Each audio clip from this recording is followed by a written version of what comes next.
I think the main problem is selfishness there. It's what I think is the truth. If what I think is the way it is, and I've come to that conclusion, no more discussion needed, then is going to be nothing but division. To go beyond that, obviously then, is the solution. To not see everything and everyone from your opinionated point of view. And beliefs essentially become opinions. They're the way I see the world. They're the way I understand people and things. And suppose you're wrong. Like that's not even considered. It's I'm right and that's all there is to it. If you see a fundamentalist preacher on TV, he'll say, what does God have to say about this? No, it's what the Bible has to say about this. Well, is that the same thing that God says? Well, I don't know. Does God speak, first of all? And secondly, it's what someone wrote down many, many, many years ago, coming from whatever state of awareness they were at when they wrote it. And there's all kinds of different authors to the Bible, most of whom are anonymous. We don't know who they are. We can argue that point, but in the end, we don't really know. So we take these unknown authors' word that this is the truth. Why? Because we decided to do that. Someone told us this was the case. Maybe we had some profound experience, who knows, that led us to believe this. But it's also quite possible that we just adhered to it as little kids, as we adhered to everything, because we didn't know about the world when we were 5, 6 years old. And we stay there. I'm not saying they're wrong. I don't know that. But what I am saying is, how about looking beyond that? Finding out and making this stuff your own by living it every day from the perspective that I think Jesus was coming from. Maybe I'm wrong. But we have to be able to say, maybe I'm wrong. My opinion is my opinion.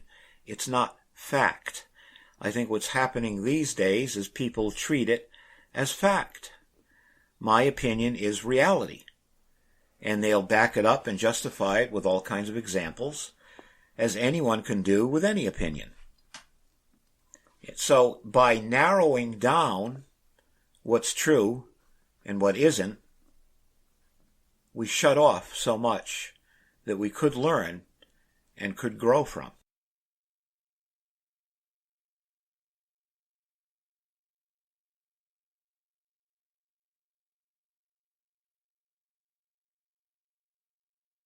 Our attachment to doctrine and dogma is the log in your eye. Your attachment to your opinions, revolving around that, or anything else for that matter, is also the log in your eye. And no, we can't see then what's going on. We can't see clearly when we're too attached to our own points of view and our own opinions and our own beliefs. It's usually praised if you believe a certain thing and you believe it for your whole life, and there you are and you stuck with the faith and there you go. I would think that's a way of not getting anywhere. That you got a certain belief and that's it, and you're not willing to listen to anything else, or grow beyond that.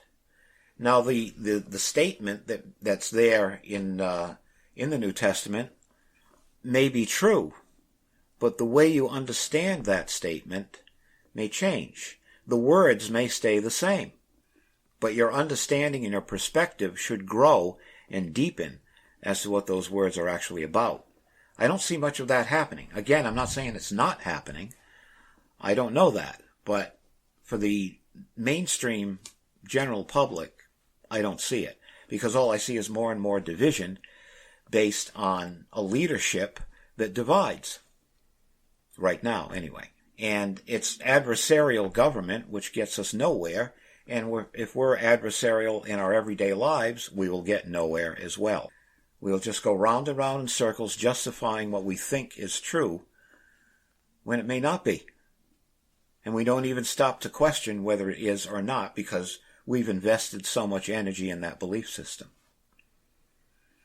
I don't see Jesus saying that. That goes back to the letter of the law and spirit of the law. He kind of condemned that, it seems to me. I think it's just a matter of ego functioning. We think of ourselves as separate from the time we're in the womb. You know, we need nourishment from outside ourselves. We're born, and we need to keep the body going. And nature built self-preservation as an instinct into us, so we would keep the body going. And based on that, we see ourselves as separate. And we grow into that separateness as we grow in childhood and adolescence, early adulthood, because we need to. We can't survive unless we do that. But once that ego is at least somewhat established, I think the next thing to do is look beyond that ego. And I think that's the natural progression that's there. But we don't. Nor do religions suggest we do. You belong to our group, and therefore, okay, you're all set. We need to go beyond the ego. We need to see who we are that's not just ego. Okay? And all of these spiritual traditions have this built into them. It's actually right there, right on the surface, and we're not seeing it. Because all we're seeing is all of these teachings and ideas from the level of ego, because that's all we know. So when we see these words, we interpret them from the level we're at. We can't do anything else. But if we allow ourselves to see beyond ourselves, which sounds a little crazy to say in those words, but if we settle beyond the ego and look at the world from a level of consciousness that's not simply ego-based, those words start to change. Those teachings start to change. The meaning starts to change. The surface meaning we had may still be there, may still be valid.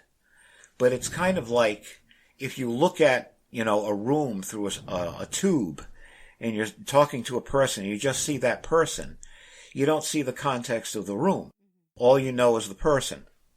When you expand that vision, you don't look through the tube anymore, but maybe a larger tube or something, or you're not looking through the tube at all, then you realize there was so much more there. The person is still there. What you first saw is still the case, but it's in a much larger context that changes the whole situation.